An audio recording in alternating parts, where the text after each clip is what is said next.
Olá, estamos aqui de volta aos nossos estudos sobre a sexualidade feminina e a feminilidade. Eu tinha retomado os vídeos na segunda-feira da semana passada, onde eu comecei a trabalhar este assunto, e hoje vamos ver se eu consigo avançar. É importante dizer que a observação de Freud é interessante, é curiosa a respeito da questão das mulheres, porque a gente não pode esquecer que ele era um homem do período vitoriano e, portanto, que ele, de alguma maneira, né, carregava, mesmo sendo um homem da ciência, carregava os seus preconceitos, né, os preconceitos da sua época.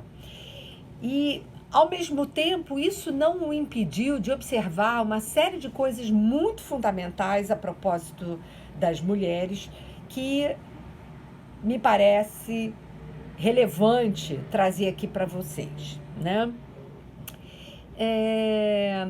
Ele vai dizer que a fase pré-edipiana de uma menina, mas na verdade também a dos meninos, não distingue a figura da mãe da figura do pai. Então, inicialmente, esse outro, ele é, digamos assim, sem sexo. É claro que eu estou falando da apreensão imaginária da criança, porque, a rigor, simbolicamente, a sexualidade em qualquer sujeito falante, ela se transmite através do discurso. Os efeitos imaginários pela presença da figura do outro e pela presença do órgão que faz, num primeiro momento, a distinção entre homens e mulheres, que é ter ou não ter o pênis, esse órgão, ele vai ser interessante para o pequeno sujeito, né, o infans, e a criança bem pequena. Ela vai apreender no corpo desse outro essa diferença, simbolicamente e imaginariamente falando. Mas, quando ele olha para o corpo desse outro, realmente há uma presença ou uma ausência. E isso é, digamos assim, a primeira apreensão da diferença sexual, né? Freud vai se interessar, né, por essa posição do pequeno ínfant em relação ao genitor ou à genitora, né? Que vai lá se ocupar da criança, né? E ele vai usar duas palavras muito importantes. Ele vai falar da passividade e da atividade. Ele vai dizer, por exemplo, que para a histérica, ela vive a sua relação com o outro, e já na situação edípica, passivamente. A sua experiência com o outro se dá de forma passiva. Enquanto que, e por isso ele chama de cena de sedução, enquanto que para a neurose obsessiva, ele vai dizer, isso vocês vão ver quando a gente for trabalhar novamente a neurose obsessiva aqui, ele diz que se trata de uma cena primária, ou seja, que a criança foi erotizada muito precocemente pela visão, né? Ou porque ela escutou uma cena extremamente sexualizada. Então, onde ela, de algum modo, se vê na condição de objeto. Se bem que a histérica também está numa posição objetificada quando ela sofre passivamente isso que Freud chamou de cena de sedução, né? Então, ele vai dizer que o nosso interesse deve se colocar em relação a esse genitor que se ocupa da criança mais frequentemente, né?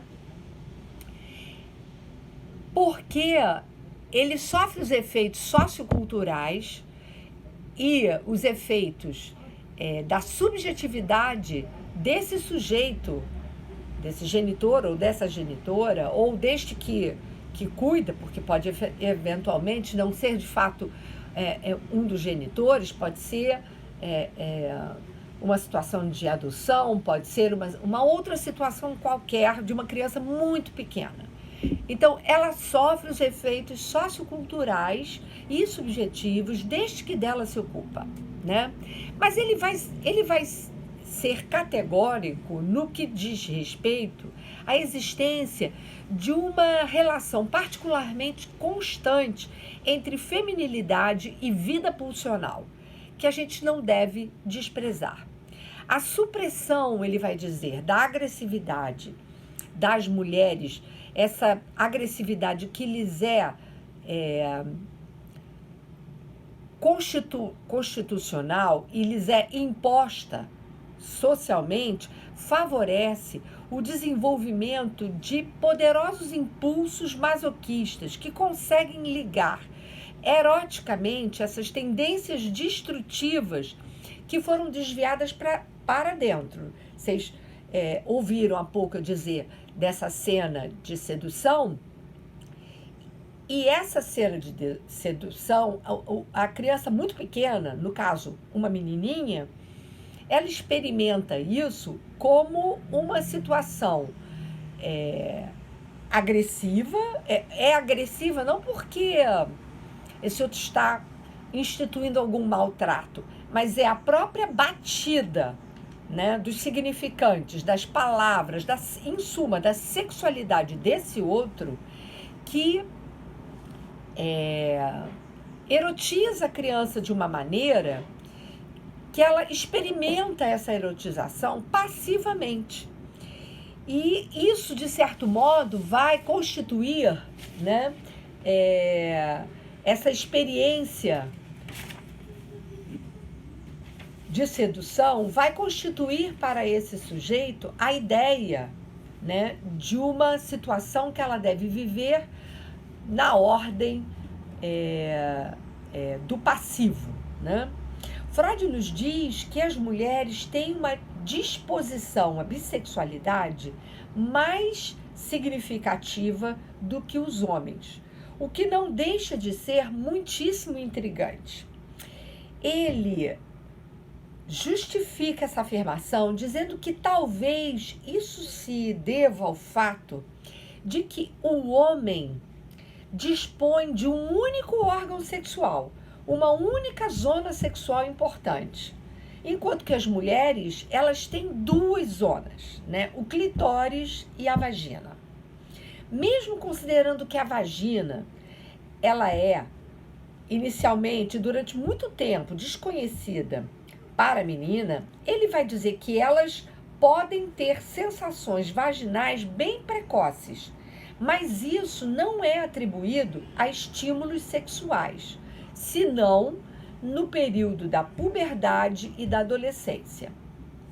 Isso é fácil da gente entender, porque inicialmente, como eu tinha dito, não há diferença sexual. A partir do momento em que o sujeito percebe no corpo do outro que alguns têm e outros não têm, isso promove, né, uma ação psíquica que vai levar esse sujeito a se interrogar sobre essa diferença, né? E, evidentemente, essa erotização que se dá pelos cuidados corporais, isso provoca sensações que faz com que esse sujeito, eu estou especificamente falando das meninas, este sujeito experimente inicialmente